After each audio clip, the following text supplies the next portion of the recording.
கர்த்தருக்குள் பிரியமான சகோதர சகோதரிகளே, இயேசு கிறிஸ்துவின் ஈடு இணையற்ற நாமத்திற்கு ஸ்தோத்திரமும் துதியும் கனமும் உண்டாவதாக. மீண்டும் ஒரு முறை கூட உங்களை சந்திப்பதிலே மிகுந்த மகிழ்ச்சி. இந்த அற்புதமான நாளின் செய்தியினுடைய தலைப்பு என்னவென்றால் தனிமையின் அழுகை. தனிமையின் அழுகை. சில நாட்களுக்கு முன்பதாக ஒரு காரியத்தை குறித்து மிகுந்த சோர்வோடு ஒரு இடத்திலே தனியாக அமர்ந்து, ஏன் ஆண்டவரே இப்படிப்பட்ட ஒரு சூழ்நிலையில் போக வேண்டியதாக இருக்கிறது என்று ஆண்டவருடைய சமூகத்திலே கேட்டுக்கொண்டு, என்னுடைய கை தொலைபேசியில் யூடியூப்ல ஏதாவது பார்க்கலாம் அப்படின்னு சொல்லிட்டு போனபோது இந்த ஒரு பாட்டு எனக்கு வந்தது. உண்மையிலே இந்த ஒரு பாடல் அந்த ஜெபத்திற்கு உத்தரவாக ஆண்டவர் கொடுத்தார் என்று நான் நம்பினேன். காரணம், எந்த ஒரு சூழ்நிலையில், எந்த ஒரு தனிமையில் கலங்கி நான் அமர்ந்திருந்தேனோ அதற்கு சார்பாகவே, அதற்கு ஒத்துப்போவது போலவே, அதற்கு ஆறுதல் கொடுப்பது போலவே இந்த பாடல் அமைந்திருந்தது. அந்த பாடல் என்னவென்றால், உங்க கிருபை வேண்டுமே, உங்க கிருபை போதுமே, உங்க கிருபை இல்லாமல் வேற ஒன்றும் இல்லையே இயேசுவே அப்படின்னு சொல்லிட்டு இதை ஆரம்பிச்சு, அதுல ஒரு பல்லவி தான் எனக்கு ரொம்ப பிடிச்சிருந்தது. அதுல இருந்து தான் இந்த நாளின் தலைப்பை நான் தெரிந்து கொண்டேன். அதுல எப்படி போட்டிருக்கோம் அந்த பல்லவி அப்படின்னு சொன்னா, நீங்க அந்த பாட்டை கூட இதுல பாக்குறீங்க.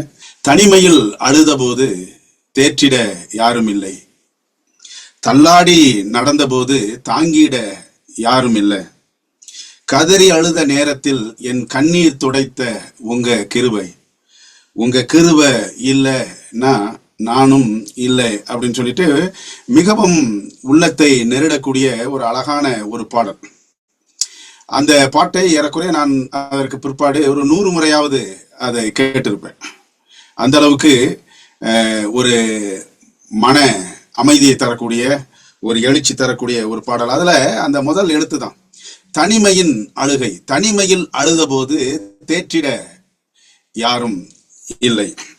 எனக்கு பிரியமானவர்களை, எத்தனை பேர் ஏன் உங்களுடைய வாழ்க்கையிலும் மற்றவர்கள் பார்க்க கூடாது என்று ஒரு நடிப்பான ஒரு சிரிப்பை மற்றவர்களுக்கு முன்பதாக சிரித்து எல்லோரும் போனவுடனே தனிமையில் அழுதும் அனுபவத்தை உடையவர்களாக நீங்கள் இருக்கிறீர்கள்? எத்தனை பேர் மற்றவர்களுக்கு முன்பதாக ஒருவேளை மனம் பதறி கண்களை கட்டுப்படுத்த முடியாமல் தெரிக்கின்ற கண்ணீர் துளிகளினால் ஒருவேளை அவமானம் வந்து விடுமோ, தவறாக பேசுவார்களோ என்றெல்லாம் எண்ணி அடக்கி வைத்துக் கொண்டு சில சமயங்களிலே கழிவறையில் கூட அழுதிருக்கக்கூடிய காட்சிகள் அல்லது சம்பவங்கள், அனுபவம் உங்களுடைய வாழ்க்கையில் எத்தனை முறை வந்திருக்கலாம்? அல்லது எல்லா வேலைகளையும் முடித்துவிட்டு, புத்தகங்களை மூடிவிட்டு படுக்கையிலே சென்று எத்தனையோ நல்ல அனுபவங்கள் அந்த நாளிலே வந்து போயிருந்தாலும் படுத்த உடனே அந்த விளக்குகள் அணைந்த பொழுது உள்ளத்தில் இருக்கக்கூடிய வியாகுலங்கள் பொங்கி எழக்கூடிய சூழ்நிலையிலே எத்தனை பேர் தனிமையில் அழுது படுக்கையை நனைத்திருக்கிறீர்கள்? வேதத்திலே எத்தனையோ பேர் தனிமையில் அழுதிருக்கும் அனுபவத்தை வேதம் நமக்கு காட்டுகிறது. உதாரணமாக நான் சில மனிதர்களை சொல்ல போனால், யாக்கோபு தன்னுடைய மகன் யோசேப்பு மரித்து விட்டான் என்று சொன்னவுடனே தனிமையில் சென்று கதறி அழுதார் என்று சங்கீதம் ஆதியாகமம் 37வது அதிகாரத்திலே எழுதப்பட்டிருக்கிறது. அன்னாள் குழந்தைக்காக அந்த பாஸ்டரே அல்லது அந்த ஆசாரியனே இவள் குடித்து விட்டு பேசுகிறாள் என்ற அளவுக்கு அவளுடைய தனிமையின் கண்ணீர் மிகவும் மிகவும் அங்கலாய்த்தது என்று நம்ம வேதத்திலே வாசிக்கிறோம். தாவீது 1 சாமுவேலின் புத்தகம் 30வது அதிகாரத்திலே தங்கள் நண்பர்கள் தங்களை புரிந்து கொள்ளவில்லை என்பதற்காக அவர் மிகவும் சோர்வுற்று அழுத சம்பவத்தை நாம் பார்க்கலாம்.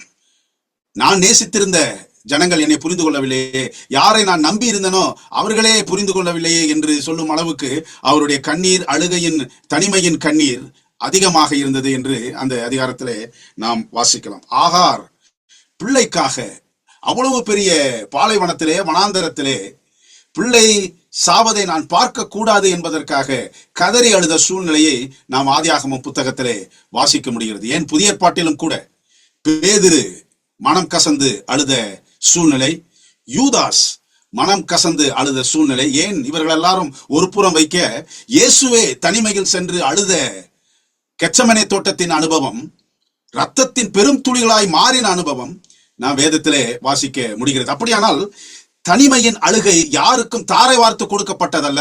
யாரெல்லாம் மனமுடைந்து ஏமாற்றம் அடைந்து தங்களுடைய அன்பானவர்களை இழந்து தவித்துக் கொண்டிருக்கக்கூடிய சூழ்நிலையிலே தன்னையும் அறியாமல் புறப்பட்டு வருகிற தனிமையின் அழுகை எந்த அளவுக்கு சக்தி வாய்ந்தது, பாரம் உள்ளது என்பதை அழுதவர்களுக்குத்தான் தெரியும். அப்படியானால் இன்றைக்கு அந்த தனிமையின் அழுகையை குறித்து நாம் இப்படிப்பட்ட பரிசுத்தவான்களினுடைய பட்டியல் அதிகமாகி போய்கொண்டிருக்க ஒரு பெண்ணின் கதையை நாம் தெரிந்து கொண்டு இந்த நாளிலே தியானத்திற்காக நாம் நம்முடைய பிரயாணத்தை ஏறெடுப்போம். யோவான் 20வது அதிகாரத்தில் அந்த பெண்ணின் கதை எழுதப்பட்டிருக்கிறது. அதை நான் வாசிக்கிறேன். 11வது வசனத்திலிருந்து 16வது வசனம் வரைக்கும். யோவான் 20வது அதிகாரம் 11வது வசனத்திலிருந்து 16வது வசனம் வரைக்கும். இயேசு உயிர் தெழுந்த பிற்பாடு மரியாளனுடைய வாழ்க்கையை, அவருடைய அழுகையை, தனிமையின் அழுகையை இயேசு எப்படி பார்த்தார், எப்படிப்பட்ட ஒரு சம்பாஷணை அந்த சகோதரிக்கும் இயேசுவுக்கும் இருந்தது என்பதை அழகாக யோவான் சித்தரித்து அந்த இடத்தில் எழுதி வைத்திருக்கிறார். நான் அத்தனை வசனங்களையும் ஒன்று விடாமல் நான் வாசிக்கிறேன். மரியாள் 11வது வசனம். கல்லறையின் அருகே வெளியே நின்று அழுது கொண்டிருந்தாள். அப்படி அழுது கொண்டிருக்கையில் அவள் குனிந்து கல்லறைக்குள்ளே பார்த்து, இயேசுவின் சரீரம் வைக்கப்பட்டிருந்த இடத்தில் வெள்ளாடை தரித்தவர்களாய் 2 தூதர்கள் தலைமாட்டில் ஒருவனும் கால் மாட்டில் ஒருவனுமாக உட்கார்ந்திருக்கிறதை கண்டாள். அவர்கள் அவளை நோக்கி, ஸ்திரீயே, ஏன் அழுகிறாய் என்றார்கள். அதற்கு அவள், என் ஆண்டவரை எடுத்துக்கொண்டு போய்விட்டார்கள், அவரை வைத்த இடம் எனக்கு தெரியவில்லை என்றாள். இவளை சொல்லி பின்னாக திரும்பி இயேசு நிற்கிறதை கண்டாள். ஆனாலும் அவரை இயேசு என்று அறியாதிருந்தாள். இயேசு அவளை பார்த்து, ஸ்திரீயே, ஏன் அழுகிறாய், யாரை தேடுகிறாய் என்றார். அவள் அவரை தோட்டக்காரன் என்று எண்ணி, ஐயா, நீர் அவரை எடுத்துக்கொண்டு போனது உண்டானால் அவரை வைத்த இடத்தை எனக்கு சொல்லும், நான் போய் அவரை எடுத்துக்கொள்வேன் என்றாள். இயேசு அவளை நோக்கி, மரியாளே என்றார். அவள் திரும்பி பார்த்து ரபூனி என்றாள். அதற்கு போதகரே என்று அர்த்தமாம். எனக்கு பிரியமானவர்களே, இந்த கதையை ஒரு உணர்வோடு, உணர்ச்சியோடு, ஏதோ நீங்கள் தான் அந்த கல்லறைக்கு முன்பதாக இருந்தது போல என்று நினைத்து இதை வாசிப்பீரானால் உண்மையிலே கண் கலங்கும். அந்த பெண்ணின் தனிமையின் அழுகை, இயேசு அவளை அணுகிய முறை, அவளை அழைத்த அழைப்பு, இவைகளெல்லாம் ஒரு உள்ளத்திலே ஒரு அசைவை கொண்டு வரும். மாத்திரமல்ல, தனிமையின் அழுகை ஏதோ தனிமையில் வந்துவிட்டு போகிற ஒரு கண்ணீர் துளிகளாக இல்லாமல் அது பரலோகத்தை அசைக்கும் ஒரு வல்லமை உள்ளது என்பதை இந்த வசனங்களின் மூலமாக நாம் புரிந்து கொள்ளலாம். அதை குறித்து படிப்பதற்கு முன்பதாக தலைவணங்கி பிரார்த்தனை செய்வோம். பிதாவே, உம்முடைய சமூகத்திலே வருகிறோம். எங்களோடு நீர் கூட இருந்து இந்த சத்தியத்தை எங்களுக்கு விளக்கி காண்பித்தரலாம். தனிமையின் அழுகை எவ்வளவு துக்கமானது, வியாகுலமானது, கஷ்டமானது, துடைப்பதற்கு கூட ஆளில்லாத தனிமையானது என்பதை அழுகிறவர்கள் தான் உணர முடியும். அப்படிப்பட்ட ஒரு அழுகையின் கதையை நாங்கள் தியானிக்க போகிறோம். ஆறுதலான 2-3 கருத்துக்களை தாரோம். இயேசுவின் நாமத்தில் ஜெபிக்கிறோம் எங்கள் ஜீவனுள்ள பிதாவே, ஆமென். இந்த மரியாளனுடைய தனிமையின் அழுகை குறித்து நாம் படிக்கும் பொழுது ஆண்டவர் 3 விதமான அற்புதமான, ஆசீர்வாதமான, வல்லமை நிறைந்த, தனிமையில் அழுதாலும் நான் தனியாக விடப்படவில்லை என்ற ஒரு தைரியத்தை தரக்கூடிய ஒரு 3 கருத்துக்களை, அதுவும் வாழ்க்கையின் நடைமுறை கருத்துக்களை தேவன் இந்த வசனங்களில் வைத்திருக்கிறதற்காக நான் கர்த்தரை ஸ்தோத்திரிக்கிறேன். முதலாவது, என்னுடைய கருத்து சற்று நீளமாக இருக்கும். நீங்கள் தயவு செய்து என்னோடு கூட புரிந்து கொள்ளும்படியாக தாழ்மையோடு கேட்டுக்கொள்கிறேன். முதலாவது கருத்து என்னவென்றால், நீ தனியாக அழும்போது யார் வேண்டுமானாலும் ஆறுதலுக்கு கேள்வி கேட்க இருப்பார்கள். ஆனால் உள்ளத்தில் என்ன இருக்கிறது என்று ஆண்டவர் மாத்திரம்தான் அறிவார். இந்த கருத்து பாருங்க, எவ்வளவு பெருசா இருக்குது. நான் திருப்பி சொல்றேன். நீங்கள் தனிமையில் அழும் பொழுது யார் வேண்டுமானாலும் ஆறுதலுக்காக கேள்வி கேட்க இருக்கலாம்.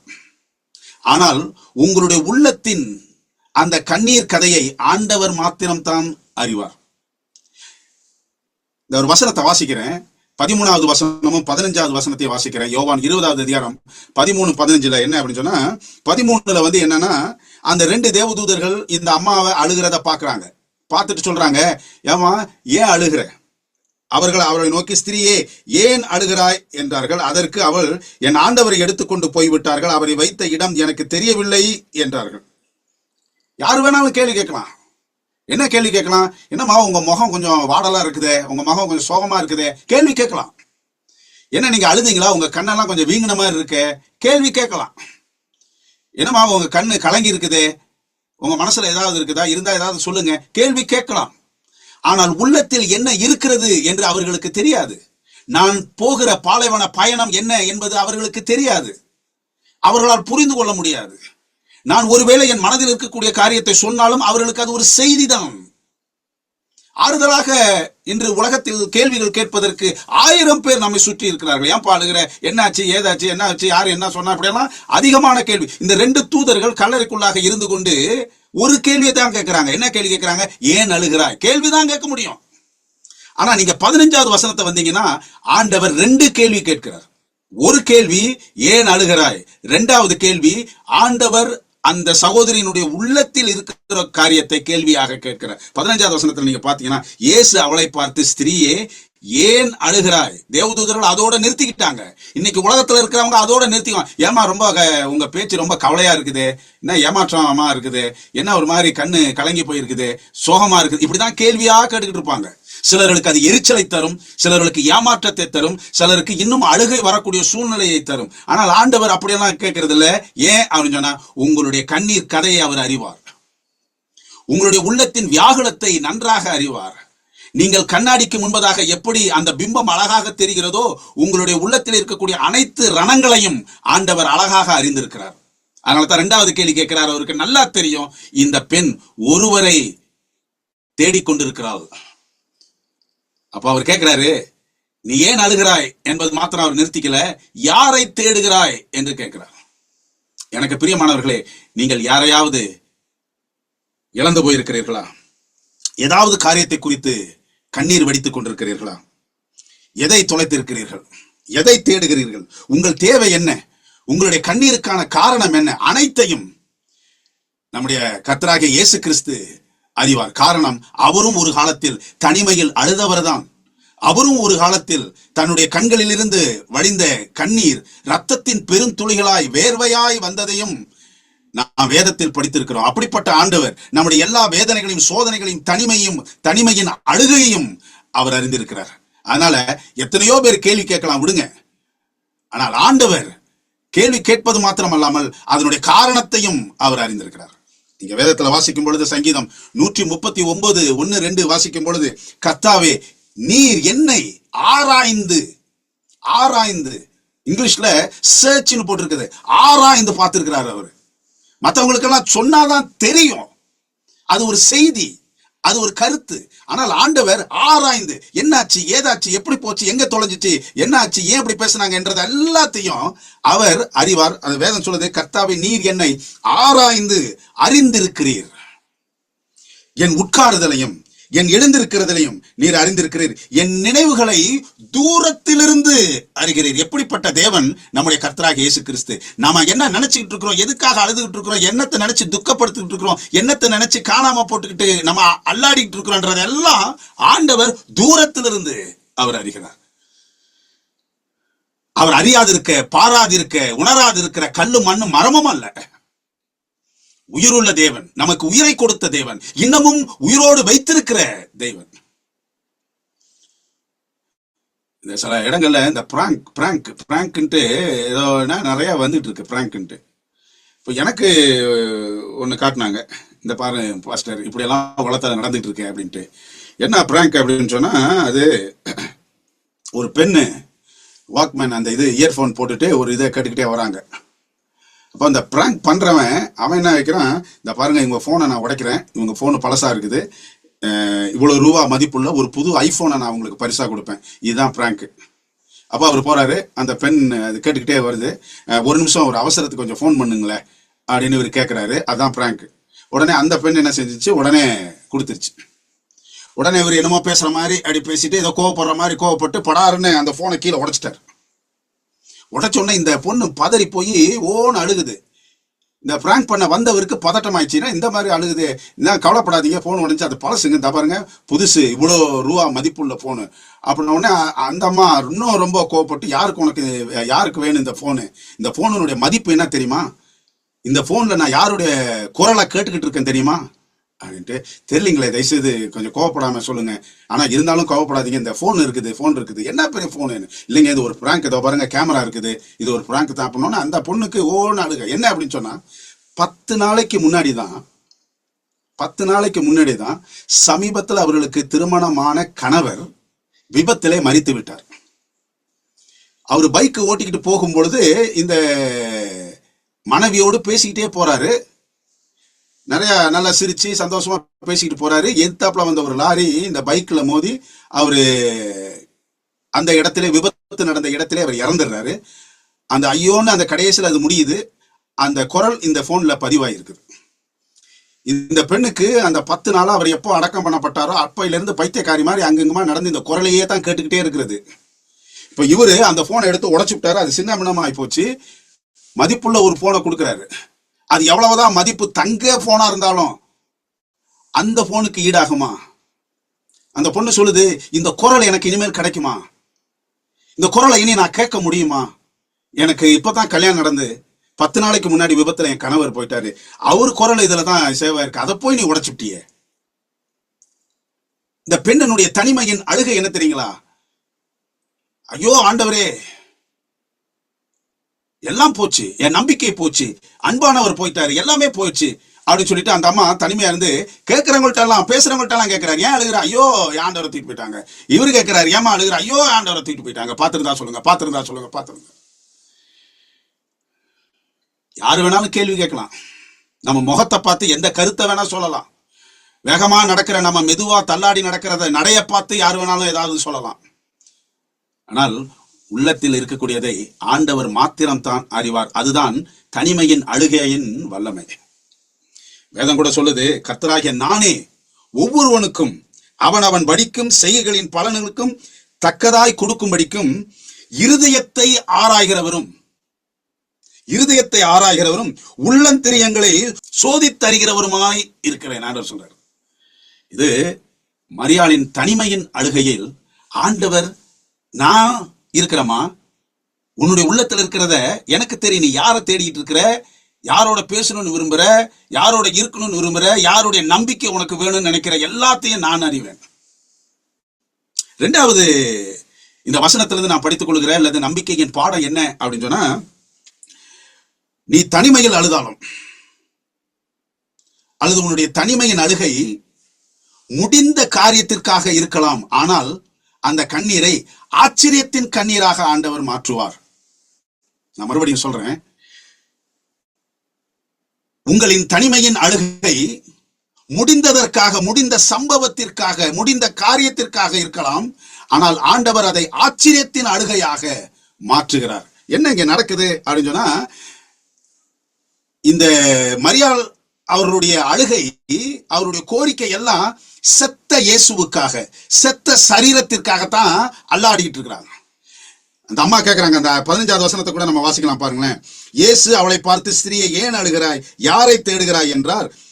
அவள் அவரை தோட்டக்காரன் என்றே, ஐயா நீர் அவரை எடுத்துக்கொண்டு போனது உண்டானால் அவரை வைத்த இடத்தை எனக்கு சொல்லும், நான் போய் அவரை எடுத்துக்கொள்வேன். சரீரத்தை பத்தி தான் இந்த அம்மா அழுதுகிட்டு இருக்கு, பேசிக்கிட்டு இருக்கு. முடிஞ்ச காரியத்தை, தொலைஞ்ச காரியத்தை, செத்த காரியத்தை. 13வது வசனத்துல கூட அந்த தேவதூதர்கள் ஏன் அழுகிறாய்னு சொன்ன போது, என் ஆண்டவரை எடுத்துக்கொண்டு போய்விட்டார்கள், அவரை வைத்த இடம் எனக்கு தெரியவில்லை. முடிஞ்ச காரியம். அநேகருடைய தனிமையின் அழுகை என்ன அப்படின்னு சொன்னா, முடிஞ்ச காரியத்தை பத்தி தான். ஆனால் எந்த காரியம் நீ முடிஞ்சது என்று நீ நினைக்கிறியோ அந்த இடத்தில் தானே ஆண்டவர் அதற்கான மறுமலர்ச்சியை வைத்திருக்கிறார் என்பதை இந்த வசனம் சொல்லுகிறது. இந்த 2வது குறிப்பு சொல்லுகிறது. இவங்க எல்லாம் என்ன நினைச்சிட்டு இருக்காங்க, இந்த அம்மா அழுகும் பொழுது இறந்துட்டாரு, தூக்கிட்டு போயிட்டாங்கட்டு, எதை தூக்கிட்டு போயிட்டாங்க, எதை இழந்து போயிட்டாங்க, எது செத்து போச்சு நினைக்கிறாரோ அவரே உயிரோடு வந்து பக்கத்துல நிக்கிறாரு. இன்னைக்கு நம்ம நிறைய நேரம் முடிஞ்ச காரியத்திற்காக அழுது கொண்டிருப்போம். எல்லாம் முடிஞ்சிச்சு, இனி பேச முடியுமா, அவரோடு இருக்க முடியுமா, அவரோடு ஊழியம் செய்ய முடியுமா, அவரோடு அநேக அற்புதங்களை பார்க்க முடியுமா அப்படின்னு சொல்லிட்டு இந்த அம்மா அழுதுகிட்டு இருக்கிறாங்களே, அது செத்து போச்சு, முடிஞ்சு போச்சுன்னு சொல்லிட்டு அந்த முடிந்து போனது என்று அவள் என்ன நினைத்துக்கிட்டு இருக்காரோ அவரே வந்து நிற்கிறார் உயிரோட. எந்த இடத்தில் அழுது கொண்டிருக்கிறாரோ அந்த இடத்தில் தானே அதற்கான ஆசீர்வாதமும் ஆச்சரியமும் அவளை காத்து கொண்டிருந்தது. அநேக சமயங்களிலே இந்த மரியாளை போல ஒண்ணுமில்லாத கல்லறையை பார்த்து அழுது கொண்டிருக்கலாம். இந்த மரியாளை போல நம்பிக்கையெல்லாம் போயிருச்சு அப்படின்னு நினைச்சுக்கிட்டு அழுதுகிட்டு இருக்கலாம். இந்த மரியாளை போல செத்து போச்சு, எல்லாம் கடந்து போச்சுன்னு சொல்லிட்டு கடந்த காலத்தை குறித்து அழுதுட்டு இருக்கலாம். ஆனா எது கடந்த காலம் என்று நாம் முற்றுப்புள்ளி வைத்திருக்கிறோமோ அது கடந்து போகவில்லை. இதோ நான் உயிரோடு இருக்கிறேன் என்று ஆண்டவர் அவளை தேடி வந்தார். அவளை தேடி வந்த ஆண்டவர் உங்களையும் தேடி உங்களுடைய தனிமையின் அழுகையின் நேரத்தில் வருவார். எல்லாம் முடிஞ்சு போச்சுன்ட்டு நீங்க முற்றுப்புள்ளி வச்சிடாதீங்க. இனி அவ்வளவுதான், இந்த குடும்பத்தினுடைய, என்னுடைய உறவினுடைய காரியம், என்னுடைய பிள்ளைகளுடைய காரியம், என்னுடைய வேலை விஷயத்தினுடைய காரியம் அவ்வளவுதான் சொல்லிட்டு நீங்க முற்றுப்புள்ளி வச்சிடாதீங்க. ஆண்டவர் அதை மீண்டும் உங்களுடைய கரத்திலே கொண்டு வந்து வைப்பார் என்பது இந்த தனிமையின் அழுகையில் இருந்த மரியாள் நமக்கு தரக்கூடிய அற்புதமான வாழ்க்கையின் அனுபவம். ஏசாயா 42வது அதிகாரம் 16வது வசனம் சொல்லுது, குருடரை அவர்கள் அறியாத வழியிலே நடத்தி அவர்களுக்கு தெரியாத பாதைகளில் அவர்களை அழைத்து கொண்டு வந்து அவர்களுக்கு முன்பாக இருளை வெளிச்சமும் கோணலை செவ்வையமாக்குவேன். நம்ம நினைச்சிருக்கிறோம் அவ்வளவுதான், இனி முடிஞ்சு, இனி இருள் தான் வாழ்க்கையில, இனி தனிமை தான் வாழ்க்கை, இனி நம்பிக்கை இல்லாத வாழ்க்கை தான் எனக்கு, காடு வாவானது வீடு போன்ற கதை தான் எனக்கு அப்படின்னு நினைச்சு நம்ம முற்றுப்புள்ளி வச்சிடணும் நம்முடைய வாழ்க்கையில. ஆண்டவர் சொல்றாரு, வைக்காத, நான் யார் தெரியுமா?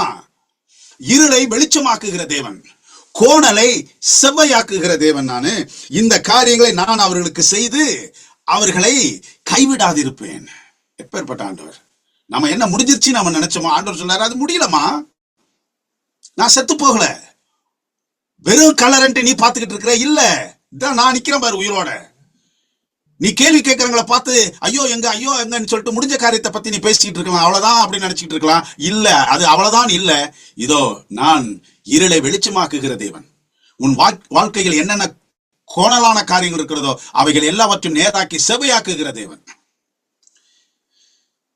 யாக்கோபனுடைய கடைசி மகனுடைய பெயர் பைபிள்ல யோசேப்புக்கு அடுத்த ராகேலுடைய 2வது மகன், யாக்கோபனுடைய 12வது மகன் பேரு ஆங்கிலத்தில் பெஞ்சமின்றோம், தமிழ்ல பென்யமீன்றோம். இந்த பென்யமீன் எப்படி இந்த பேர் வந்துச்சுன்றது ஒரு பெரிய கதை. அத இந்த குறிப்புக்கு நான் உதாரணமா சொல்றேன் பாருங்க. வேணும்னா நீங்க ஆதியாகமம் 35வது அதிகாரம் 16, 17, 18வது வசனத்தை வாசிங்கன்னா இது ஒரு சாதாரண சம்பவம் அல்ல, ஒரு பிரம்மாண்டமான அர்த்தமுள்ள, பாடமுள்ள, கருத்துள்ள, வாழ்க்கைக்கு ஆதாரமாக இருக்கக்கூடிய வசனங்கள்.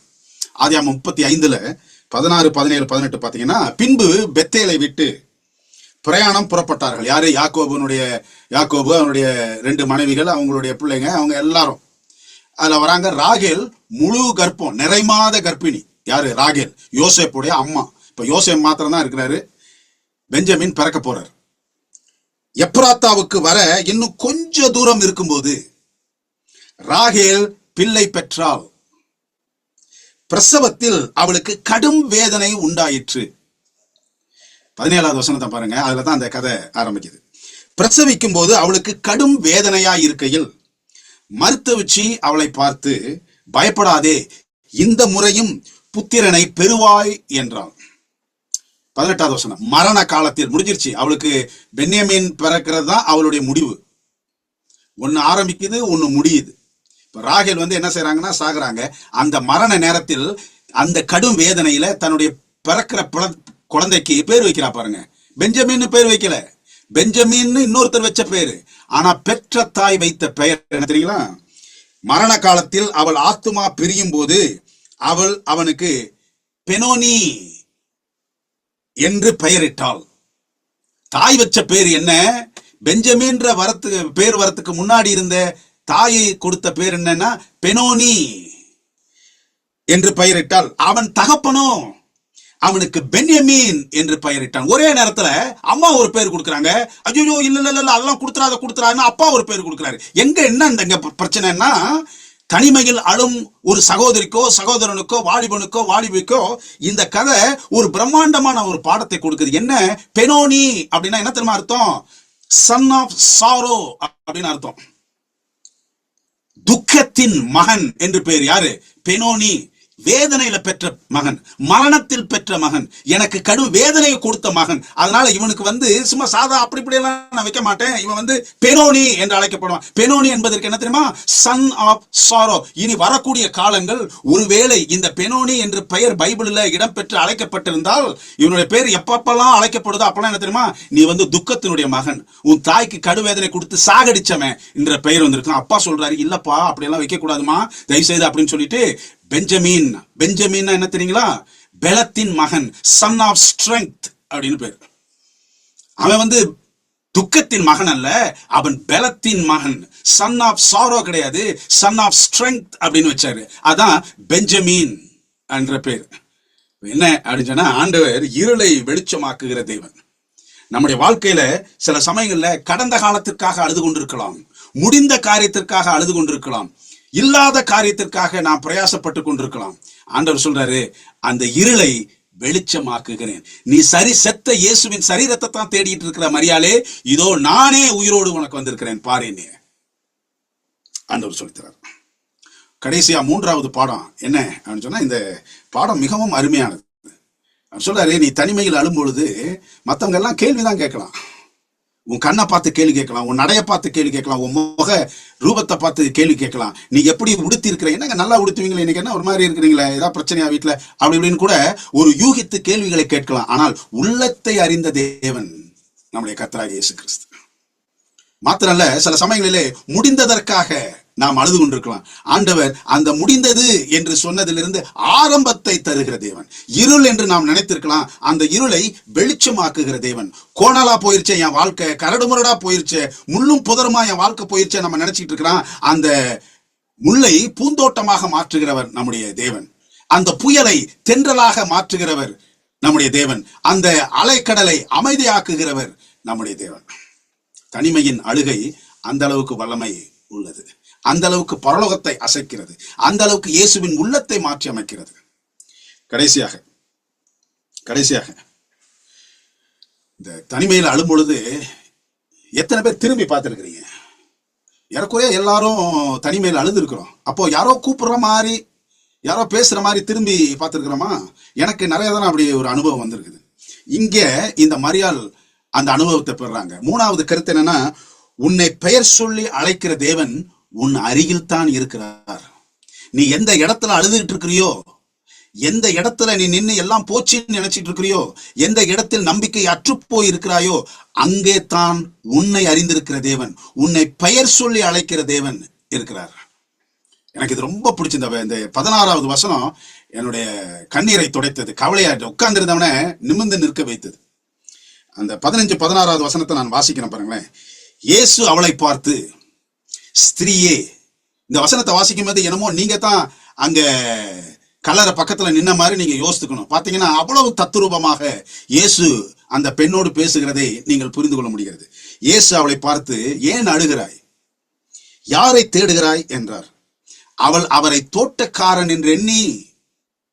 குரல் கேக்குது, இயேசு பேசுறாரு, யாருன்னு தெரியல இவளுக்கு. அந்த அம்மா பாக்குறா, யாருன்னு தெரியல, தோட்டக்காரன் என்று எண்ணி 2 கேள்வி கேட்கிறாரு இயேசு. இது இயேசுன்னு அவளுக்கு தெரியல. ஏமா அழுகிறேன்னு கேட்கிறாரு, புரிஞ்சுக்கல. இவ யார தேடுற அப்படின்னா அதுவும் புரிஞ்சுக்கல. அப்புறம் பார்த்துட்டு தோட்டக்காரன் என்று எண்ணி, ஐயா நீர் அவரை எடுத்துக்கொண்டு போனது உண்டானால் அவரை வைத்த இடத்தை எனக்கு சொல்லும், நான் போய் அவரை எடுத்துக்கொள்வேன் என்றால். இங்கத்தான் ஆண்டவருடைய அற்புதமான ஆறுதலின் வார்த்தை இங்கு வெளிப்படுத்துகிறது. என்ன நம்ம நினைச்சிட்டு இருக்கிறோம், தனிமையில் அழுதுகிட்டு இருக்கிறோம்ட்டு. அங்க ஆண்டவர் சொல்றாரு, இயேசு அவளை நோக்கி மரியாளே என்றாள். நாங்க நிறுத்தி திருப்பி வாசித்தேன். இந்த மரியாளே என்கிற ஒரு குரல் ஒரு தாயின் மார்பக குரல் அல்ல. இந்த குரல் தோள் மீது போட்டு வளர்த்த தந்தையின் குரல் போல் அல்ல. இந்த குரல் ஓடி ஆடி சுற்றி திரிகிற நம்முடைய சகோதர சகோதரிகளின் குரல் அல்ல. இது ஏதோ காந்த சக்தி நிறைந்த ஒரு குரல், தன்னை தானே அறிந்து கொள்ள உணர்த்தும் ஒரு குரல். இந்த குரல் கண்களில் வழிகிற அந்த கவலையின் கண்ணீர், கலங்கின கண்ணீரை துடைத்து விடும் அற்புதத்தை கொண்ட குரல். அவர் சொல்றாரு, மரியாளே என்றார். அந்த பெண்ணுக்கு பூச்சரிச்சு போச்சு, நடுங்கிட்டா. அவள் திரும்பி பார்த்து, இந்த குரல் தோட்டக்காரனின் குரல் அல்ல, இந்த குரல் கல்லறையை சுற்றி திரிந்து வருகிற ஒரு நபரின் குரல் அல்ல, இது என் நேசரின் குரல், எனக்காகவே வந்து நிற்கிற என்னுடைய அன்பானவரின் குரல், ஆசை நாயகனின் குரல், ஆண்டவரின் குரல், என்னுடைய குடும்பத்தை தூக்கி நிறுத்தினவரின் குரல். அவள் திரும்பி பார்த்து ரபுனி என்றார். ரபுனி என்பதற்கு போதகரே என்று அர்த்தமாம். எங்கிருந்து இது வந்துச்சு? இதுவரைக்கும் கேள்வியெல்லாம் கேட்டாரே, அப்ப புரியல. இதுவரைக்கும் பேசிட்டு இருந்தாலே, அப்போ யாருன்னு தெரியல. ஆனா அந்த பெயர் சொன்ன உடனே பெரிய மாற்றம், ஒரு பெரிய அதிர்ச்சி அங்க ஏற்பட்டது. இன்னைக்கு இந்த சகோதரிக்கு மாத்திரமல்ல, உங்களுடைய காதுகளுக்கும் அந்த குரல் கேட்கும். உங்களுடைய பெயர் சொல்வதையும் உங்களுடைய காதுகள் கேட்கும். உங்களையும் அறியாமலே நீங்கள் திரும்பி பார்க்கக்கூடிய சூழ்நிலைக்கு தள்ளப்படுவீர்கள். காரணம், காந்த சக்தி நிறைந்த ஒரு குரல். அது தாயின் மார்பிலிருந்து புறப்படுகிற தாய்மையின் குரல் அல்ல, தோல் மீது போட்டு வளர்த்த தந்தையின் குரல் மாத்திரம் அல்ல, அது ஓடி சுற்றி திரிந்த சகோதர சகோதரிகளின் குரல் அல்ல. இது ஒரு அற்புதத்தின் குரல், என்னை தேடி வந்த குரல், என் வாழ்க்கையில் நம்பிக்கை கொடுத்த குரல். மரியாளே என்றால் அவளுக்கு அப்படியே கண்ணு தெரிஞ்சது, காது தெரிஞ்சு, உள்ள தெரிஞ்சு எல்லாம் என்று திரும்பி பார்த்து ரபுனி என்றாள்.